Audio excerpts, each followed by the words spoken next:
Hello, my dear friends. Lots has been going on in my world the last month or so.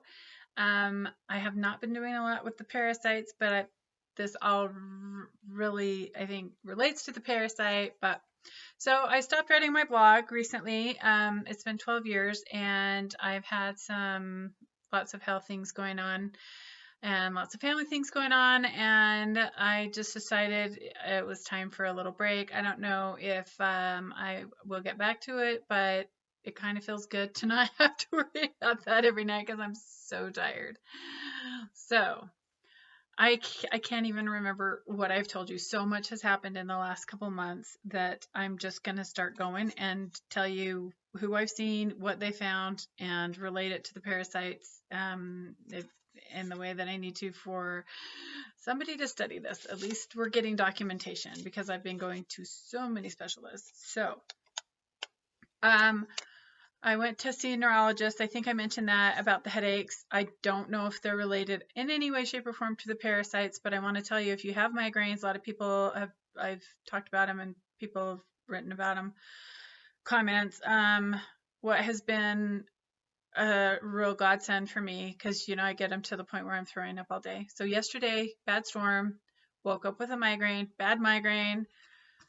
It takes a minute. You can't get this through a regular doctor. You have to get it. Well, it depends on your insurance. You have to go to a neurologist, and the neurologist has to try you on 2 other types of medication before they can go to this because it's super expensive. It melts in your mouth, not in your hands. Just kidding. It melts in your mouth, so you don't have to drink any water to take pills, which always caused me to vomit more. And so if you have migraines and nothing is working for you, these are sinus migraines, but it works for other migraines. They actually use this as a preventative every other day, but the pills are super expensive. So if you're not covered by insurance, it wouldn't make any sense because it's so expensive to buy them, to take them regularly. However, since mine are sinus migraines and I don't have them every day, this has been such a blessing. So it doesn't take them out completely. You can take 1 a day, and it takes them out just enough that I don't have the nausea. However, yesterday I had the nausea with it, no, even after an hour. Sorry, one of the parasites is burrowing in there. So they gave me also the ondansetron. Trying to keep my information private, but that's the name of it. And 100 milligrams, or no, wait, 4 milligram tablets. So they also melt in your mouth. They also have suppositories if you can't take anything orally. I have both in case one or the other doesn't work, but yesterday I gave it an hour with the Nurtec. It didn't knock it out to the point where I wasn't having nausea because it was a bad headache. So I took the ondansetron and I was really close to vomiting, and I laid down for about 45 minutes, and it cleared up, and I was so grateful. So if you have migraines, but you have to most likely go through a neurologist. And now that's the reason I'm mentioning it to you, is because most insurances will say no, they won't cover it, but they will if you go to a neurologist. So check out with a neurologist to get that. If it works great for me. It's the only thing that's ever really taken that edge off. And then the anti-nausea worked with it yesterday. That's the first time I've had to take the anti-nausea with it, but I don't know if I mentioned I took a shot. So you have to try 2 other types, and these other types, oh gosh, now I'm not going to be able to remember all. Excuse me, sumatriptan and another triptan. Anyway, they have the same mechanism. They work, and I took a shot, gave myself a shot, and I had a really bad reaction. I thought I was going to not be able to breathe. I opened my door, was ready to call 911. So, if you are going to take migraine shots, be aware to have somebody around, because it's very common to have reactions to those shots. I have another friend who had similar, but mine actually welled up, like I had swelling at the site of the shot. So if you have those kind of reactions, you have to document it so that the insurance company will know that you actually tried it and you had a reaction. So headache, that's done. Thyroid specialist. I went and saw another thyroid specialist. He ordered, once again, they always order me because my thyroid is not working correctly and it is low. So they always order some type of thyroid medication, but the insurance company always gives you the generic, and every time I take the generic, this is the fourth different time now of generic medication. I tried it through 3 different times, different dosage and really low dosages, and I swell up every time and have really bad reactions. And I gained weight every single time they put me on that medication. I gained over 20 pounds in 2 months on 4 different times I tried that medication.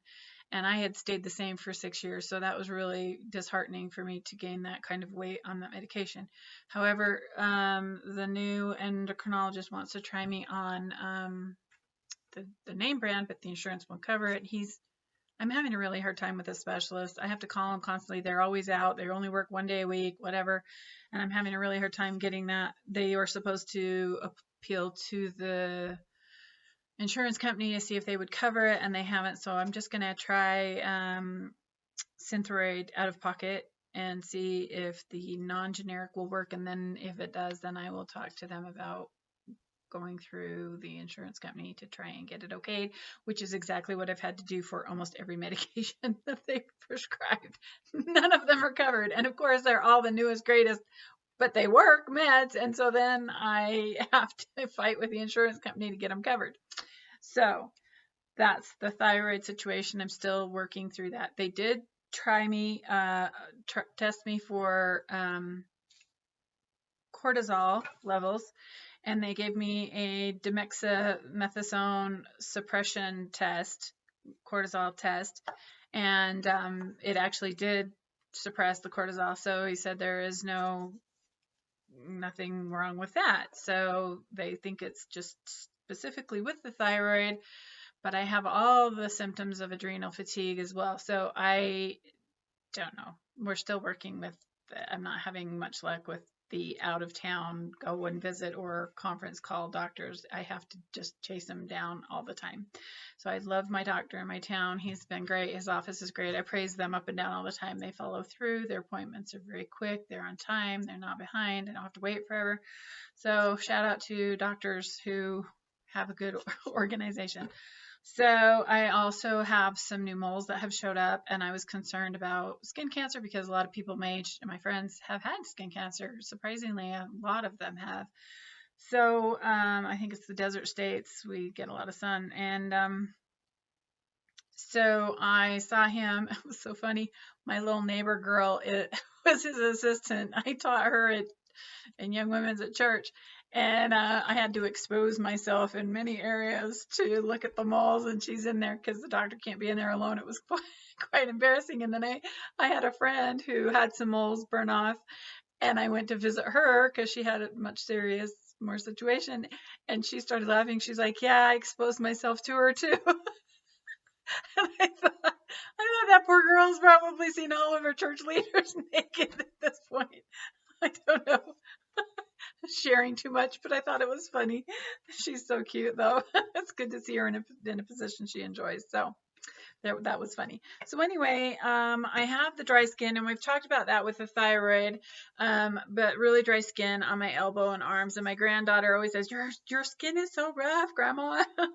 And my hands is dry skin, but on my elbows it's more like that scaly kind of a thing. But I do think it is related to the parasites because they have all the bumps around it. And the weird thing is if I rest my elbows on my knees like I'm wearing shorts, they transfer, like the skin, rough skin transfers and the parasite bumps transfer. So I really do think it's related to the parasites, but I just can't be sure. So anyway, he ordered me clobetasol propionate cream.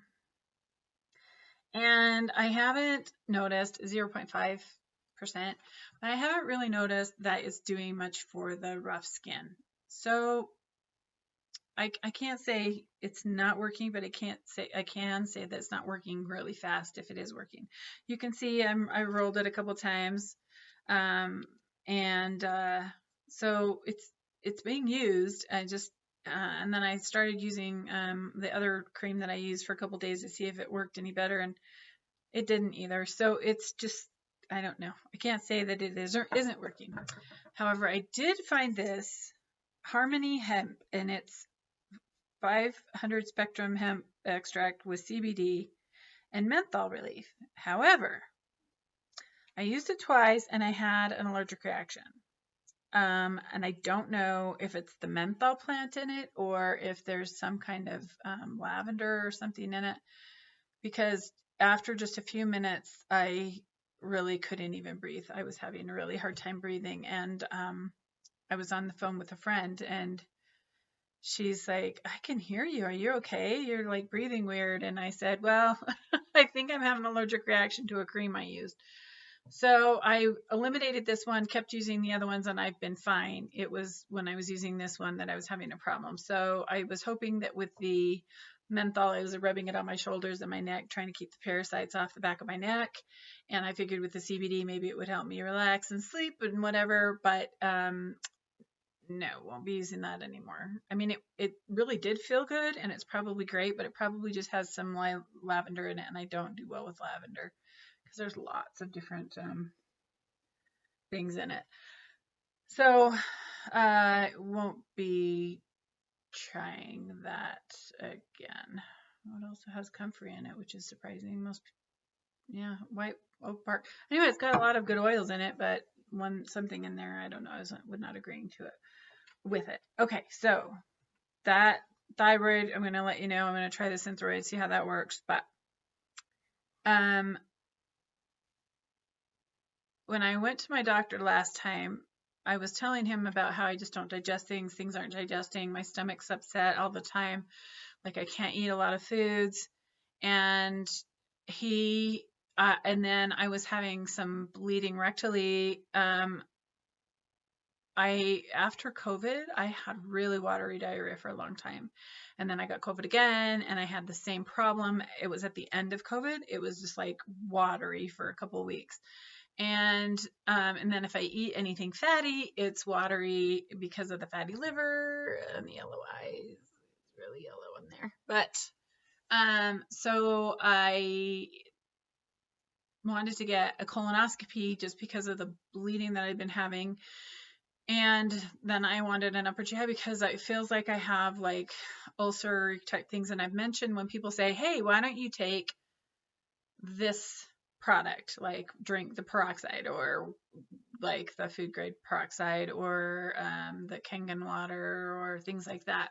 And I've explained to them in the comment section. I don't know that I've explained it on the video, so I'm going to talk about it now because of the results of the test. So whenever I do something like that, because the parasites burrow in and out of the gut, they leave little red dots, which are kind of sores. They're openings from the gut. It's supposed to be a closed unit all the way down, but when the parasites burrow, it opens up and they like the trails. Once they have a trail open, they follow that trail, and that's what happens like on the back of the arms or behind the knee.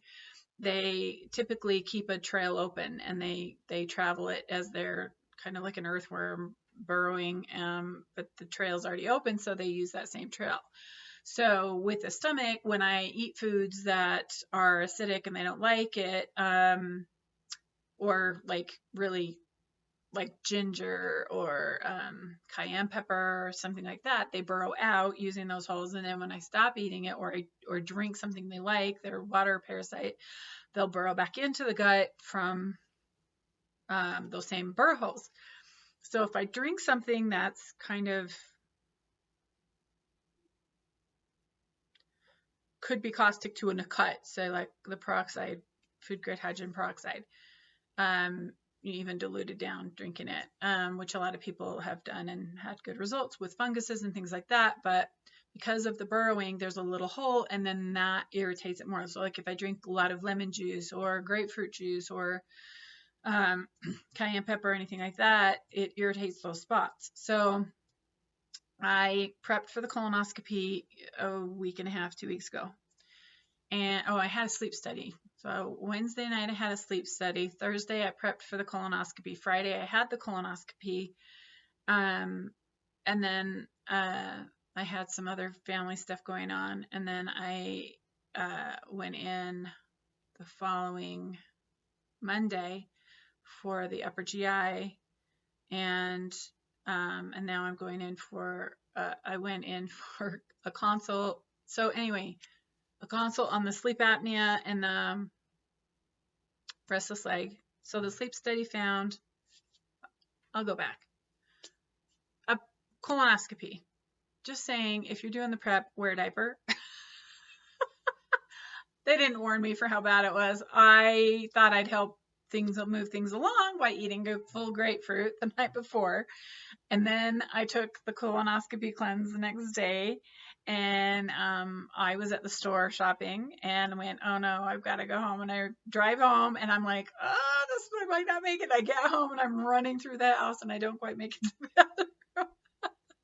And it was like, they should write on the prep, wear a Depends or do not leave the house. And then I'm in the house, and that one was not completely liquid, but then I'm in the house and I'm doing the laundry. I've washed everything that I was wearing. I've showered. I'm all clean. I'm walking up the stairs with the stuff in my hands, the clean laundry. And I went, oh no, I'm not going to make it. Do I go upstairs or downstairs? That was so bad. I'm sharing too much, but it was so funny. I'm a nurse, so I just laugh at that stuff. But anyway, they said, oh, wow, you really are cleaned out. And I said, oh, yes, I am. So the good news is, I mean, the pictures you can't really see very well, but they did the colonoscopy and they said you were really clean and there was no issues. And now with the reflection and how dark it is, I can't tell if there's any parasite bumps or like red dots, and it would be hard because there's all these lips in the, it's like it's like it squeezes it. So there's all these little, kind of like an earthworm, they move it all along. They move the stool along. So couldn't see very much, but the doctor said everything looks great. I was like, hallelujah, this is awesome. Let's hope the upper GI is as good. So I go in for the upper GI, and this one pet peeve I have with the doctors is they talk to the person who's there, and sometimes you don't want the person who's with you to know anything, or they don't have enough medical background to know what to ask or how to understand what the doctor is saying.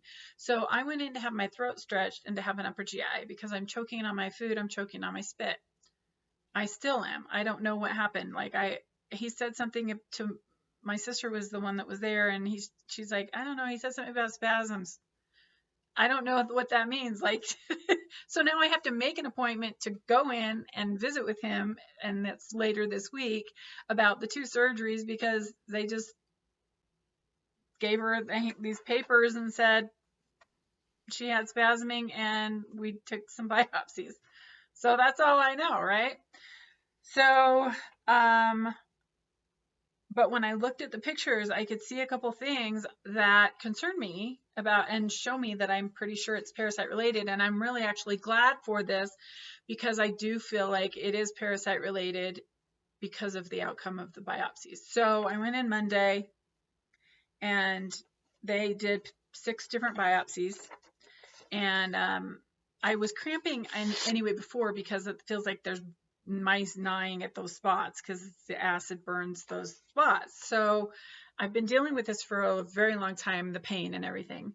So what I first noticed on the first picture, it's in the esophagus, which is where all the parasites come out from the lungs, and they burrow in this, they're in the skin, and then they burrow out. Especially, like, that was one of the first symptoms I had was when I was drinking cayenne pepper, it would tickle the back of my throat because they would come out, and because they didn't like the spice.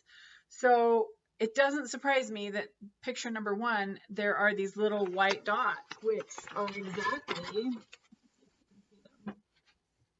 see them right there? They're like the pimples that I get on my arms. They're the dots I get in the back of my throat, and I've taken pictures of those many, many times and tried to, they're pictures on my blog talking about those white dots. So that is in the esophagus right below like the thyroid area. So that made sense. I'm like, okay, that proves that they are on the inside as well, like, because I can see them on the back of my mouth. I've tried to take pictures, and I have pictures on my blog that show that. So that was like a reinforcement. Okay, they are there. There is the bumps there. They're doing their little thing, which the strongyloides and hookworm do the same thing. So that's not surprising. So then on to, that's the lower third of the esophagus. there's kind of like, I don't know what he would biopsy. It is this or this, but there's like sores. And he biopsied all these sores. But you can see them a little bit more clearly. I'm trying to see where they are on here. Anyway, it's kind of hard to see because of the reflection. However, the number 6, which is down here, and the duodenum, or duodenum, however you want to say it, people say it differently. There's something that concerned me, and I think it's actually a parasite, that you can see the parasite. Can you see that? So there's a line all the way up here, and then it kind of comes out, and it looks like it's actually like loose. Can you see it, how it kind of comes, there's a line, and then it kind of comes loose right there? It actually looks like the parasite, because if it was a sore, it wouldn't be perfectly straight line. And you can see it kind of comes down here, and then it kind of curves over that way. And then you can kind of see up the top, there's like a little sore. So I really, really believe that this is proving that the parasites, because if it was acid, they wanted to put me on an acid reducer, but I don't have enough acid in my stomach, I think, and that's why they like being in there. So I'm like, really what I need is a little bit more acid, but not too much acid. So if you notice, none of the sores in the biopsies are in the same place. Now, you would think if it was stomach acid, it would be where it would sit more, like there would be more in one area than in the other, but look at where they are. So the one up here is where they burrow out, right? And then I've got the one like in the heart area that I can feel burrow in and out of there all the time. And there's one like kind of down underneath, like, and I can even push on the spot underneath.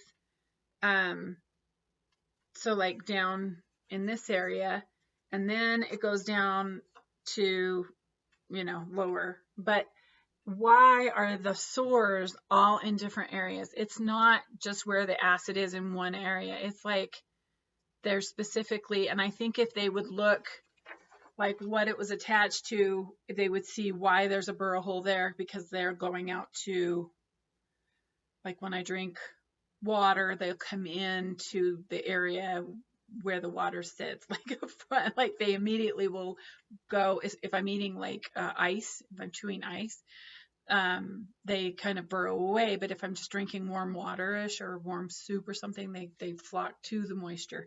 It's really weird. They're just a water parasite. So anyway, I felt like, so they sent in the biopsies. So it's been I have been really sore, really tired. The colonoscopy just drained me significantly. Plus I have a lot going on in my own home right now. I'm trying to deal with house taxes and that kind of stuff. I'm trying to sell some things to pay house taxes and other stuff. So it's just been a really long, stressful couple of weeks, because that colonoscopy just drained me, even though it had good results or whatever.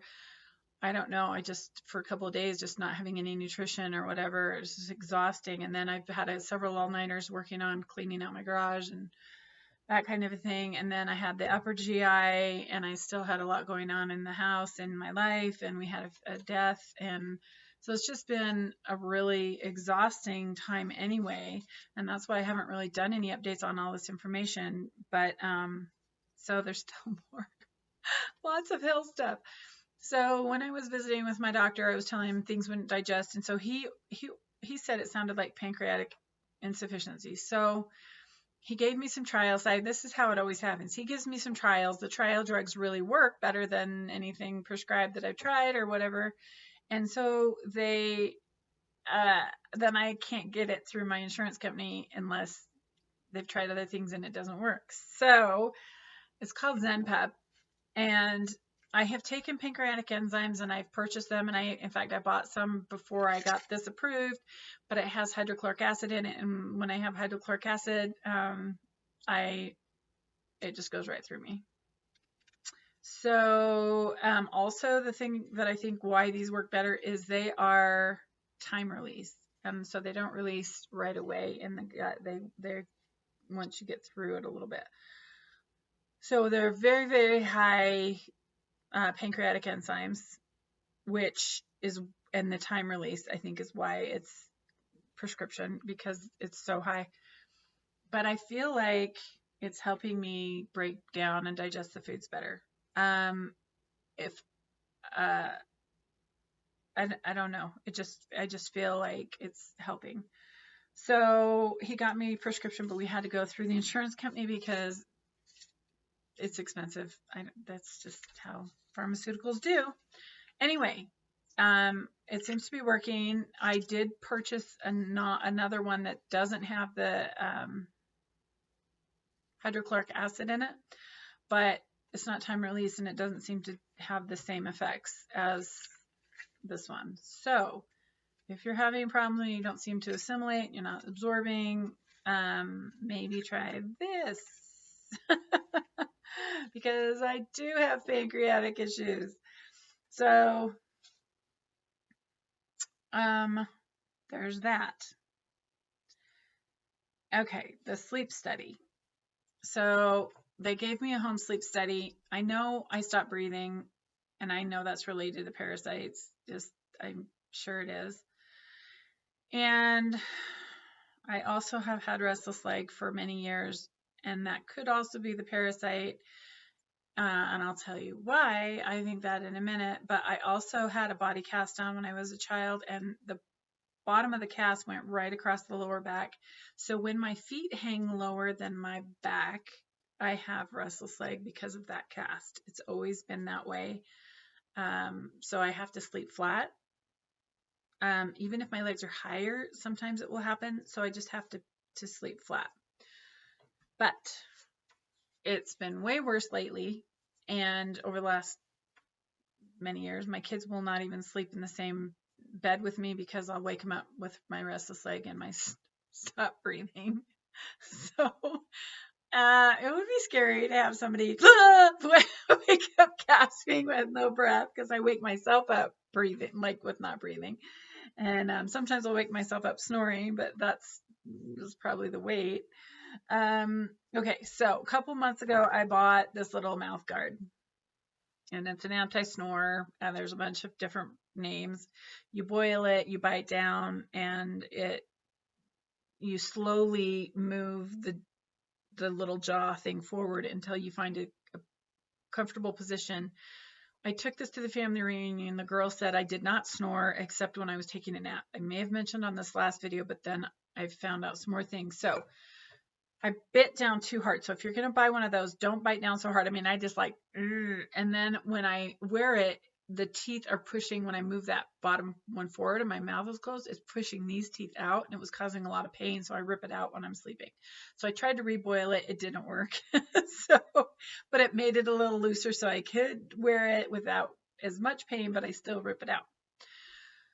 So last week they gave me the sleep study, and I took the little machine and the rates and everything, and it came back with probable restless leg and probable sleep apnea. But you have to do a further study. And so I went and spoke with my doctor today, and he said that what they give you for restless leg is a Parkinson's drug. And I'm like, aha, the parasite, I think, is causing some of the problems. And the reason that this drug works is because I think Parkinson's is actually a result of this parasite burrowing up and down the spine, because it's like a scarring bundle on the spinal column where the parasite burrows up and down, and that's what causes the problems with Parkinson's. As when I was reading up last year on it, there's no known cause that they know of, and so interestingly enough, and there's different types of Parkinson's. excuse me, my father-in-law had a type that he was from the Azores, and they had a specific type, right? So I'm thinking it's like there's 2,000 plus different species of this parasite, no horsehair parasite. So who's to say one doesn't cause a little bit different problem than the other one? But this one, I feel it burrow up the spine, and I feel it burrowing in the skull. And MS also, same thing. What's causing it?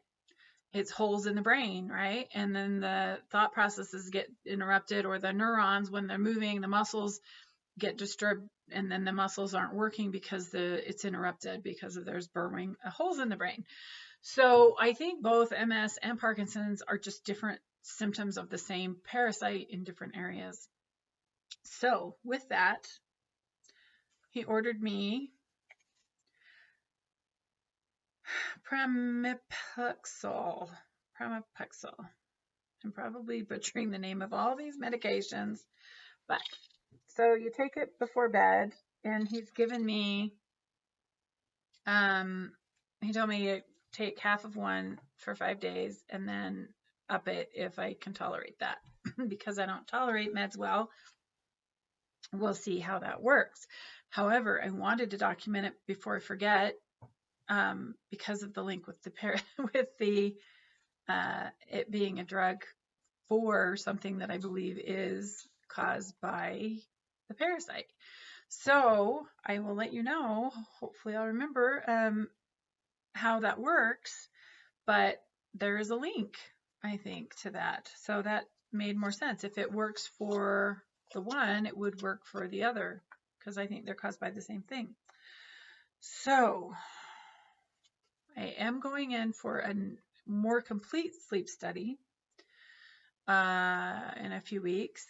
And I asked today, I stopped by the respiratory department when I went to get, also they did a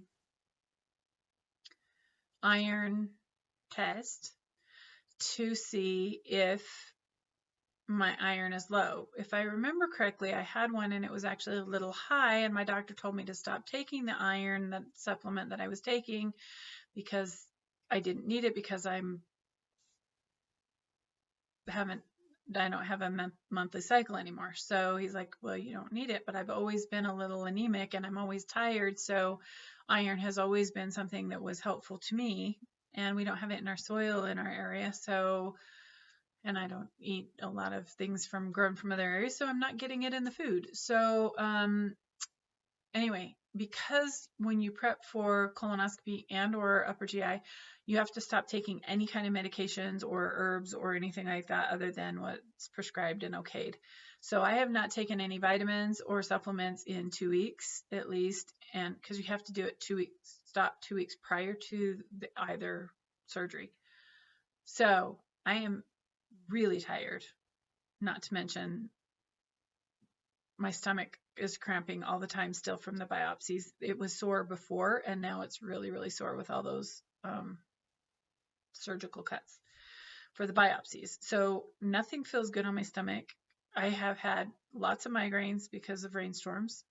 I haven't been sleeping well because of all the problems that I have with sleep and sleep apnea and restless leg anyway. And then the preps for the colonoscopy, I was up all night before sleep apnea and the sleep test, and then I was up all night on the bathroom for the surgery, and then I cramped all night after the colonoscopy due to the air they put in there and everything. So I've not been sleeping well, and I've been up every night cleaning the yard, garage stuff for the yard sale that I did. So lots of no sleep. So I'm hoping I can get back on some vitamins and start having a little bit more energy. But all in all, I am very happy that things are getting tested and things are getting looked at. Have any of them cured anything or fixed any of the problems that I'm having? No. I knew I had migraines. I knew I had lung damage. I know I have fatty liver. I know I have thyroid, low thyroid. I know that I have sleep apnea and restless leg and the skin issues and like literally nothing new. I knew I had sores in my gut. However, like when I went and talked to the sleep study people today, they're like, why are you going and getting this test done then? And I said, because every time I go see a specialist, like the lung specialist, he's like, you have lung damage. We don't know why you have lung damage. And I put sleep apnea. He's like, so when were you diagnosed with sleep apnea? Are you wearing your CPAP machine? And I said, well, I've never been physically actually diagnosed with sleep apnea. I just know I stop breathing and I wake myself up and I wake my kids up and they tell me I stop breathing. So I haven't been diagnosed, but I have it. And then they're like, well, when were you diagnosed with restless leg? I'm like, well, I never was diagnosed with restless leg. I just have it.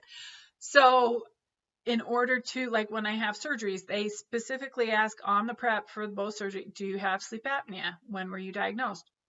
I have to say no, because I haven't been clinically diagnosed with it, but yes, I have it, but there's no spot for that. So I just felt like I needed to go ahead and get that taken care of. So I have that diagnosis, but everybody I know has the thyroid problem, has the throat stretching problem, has the sleep apnea. They all have the same, like all the women in my bunco group, we were sitting around one night visiting about it, and they're all on thyroid medication. They all have the choky throat, and they all are on sleep apnea machines. That's crazy that all of them at the same time, about living in this area about the same, we all moved in around the same time, we all have the same problems. That says to me something's wrong in this area, or something's wrong with Parasite or radon or something, that we all have the same problems going on at the same time. But I go see the surgeon this week to talk about it, because I'm still choking on my food, but I want to understand more about the spasming, because I do think when the parasites burrow in and that they burrow out, they cause spasming in the muscle, which I have explained a lot of times. When I take a certain type of anti-parasitic medication, they all burrow into my muscles and they cause spasming of the muscles when they burrow. So when my sister said, the surgeon said I had a lot of spasming, that clearly made sense to me, because when the parasites burrow through the muscle, it causes the muscle to spasm. So that was just another like a confirmation that yes, the parasites are there and that's what they're doing, because when the parasites burrow, they cause that. So yes, on the parasites, yes, on the sores, yes, on the burrowing, spasming, it's all just more verification. And when one of my family members she had some surgery, they decided to scope her bladder. And when they scoped her bladder, they said, you have all these little red dots in your bladder. We don't know what causes it, but it keeps your bladder from expanding fully. And so she has to go to the bathroom all the time. Now, I know a lot of people who have had symptoms of this parasite and they have that urinary problem, dribbling, bladder control, needing to pee all the time. Because if you look at a balloon, when you have a balloon, you can put a needle in it and pull the needle out, and it will just kind of let some of the air out, but then it will stay, as long as you don't push on it, it will stay somewhat blown up once it lets enough air out that it kind of closes that hole. And the bladder is kind of like that. So I think the parasites burrow in and out, and then it just kind of, it makes it less elasticity because of those holes. So it didn't surprise me when they told me that about her, that she was having these red dots. And he's like, we don't know what causes it. And I'm like, well, I do. And I've shared that on other videos, but that's the same thing going on with my gut. There's little red dots. They just don't know what they're caused by. And so when the biopsies came back, and they said they tested for H. pylori, and I didn't have that, and they couldn't find any other cause, and all they could see was inflamed tissue. It was just inflamed tissue, which is exactly when this person had that surgery in her vagina and they checked her bladder. The biopsy they took out of her vagina was inflamed tissue. So it was a sore, so I think the parasite, they just keep, because they don't link the whole body together, there's always different people looking at it. They're not looking at it as a whole and seeing that the thyroid, the choking, the spasming, the sores in the gut, the heart problems, palpitations, the lung damage with the calcification and the items in the bottom lower left lung. They just see a something in the bottom lower left lung, and they never specify because they don't want to say it's cancer or something. They just say there's a spot on the bottom of the lung. It's always that left lower lobe. My neighbor had it. I had it on the x-rays, or CAT scans. So nobody's looking at it as a whole. My eyes, there's black threads in the eyes. I'm seeing shooting stars. My neighbor saw shooting stars, had the threads in her eyes. Her husband had the rashes on his back of his neck and his hairline. My neighbor has MS and has the sores on the back of her neck. She has all the gut symptoms and the bladder problems. So another one had the high eosinophil count, which is what led me to find that it was a parasite to begin with. I kept getting high eosinophil counts, which is indicative of parasitic infections. So if there was one doctor who would look at the whole body and say, okay, this and this and this and this and this and this and this, okay, yeah, that's a parasitic infection. But I had to figure it out on my own, like lung damage, throat sores, high eosinophil count. And that's how I was led to looking at parasites, specifically strongyloides and hookworm at first. So anyway, dry cough, the parasites coming out, uncontrollable little dry cough.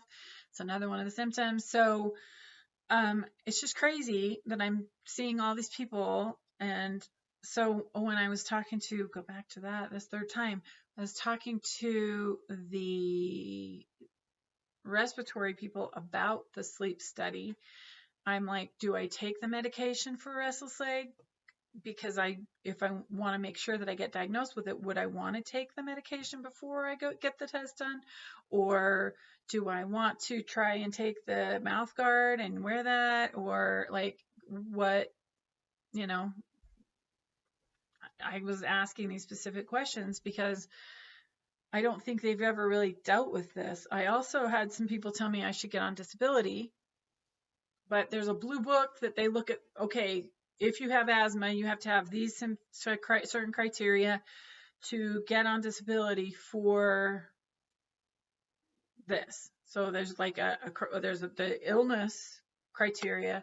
There's what you have to have in that illness to then get approved for disability. So a lot of people are like, well, with everything going on, you should get on disability just for a little while till you can figure out what is being caused by the parasite and what is not, and get it documented. So I went and I was speaking to a lady at one of the places in town where you would talk to somebody about that. And I don't know what state has what. I don't know why my phone keeps going on and off. So I went and I was talking to her, and she's like, I have all those symptoms.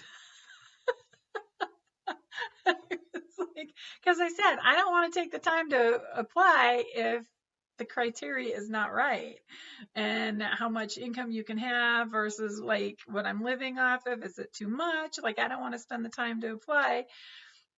But I would like it to be recognized. And so I'm like wondering if I could get it approved, and then they would start looking at it like, okay, what is this? Yeah, I don't know. Just get somebody to start like recognizing it.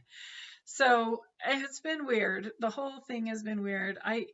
I feel like I would like to work, but I don't feel good. I mean, I'm exhausted. I can't even tell you how tired I am. And with the migraine, and yesterday was kind of ruined because of it in the storms, but I'm trying. So I don't know.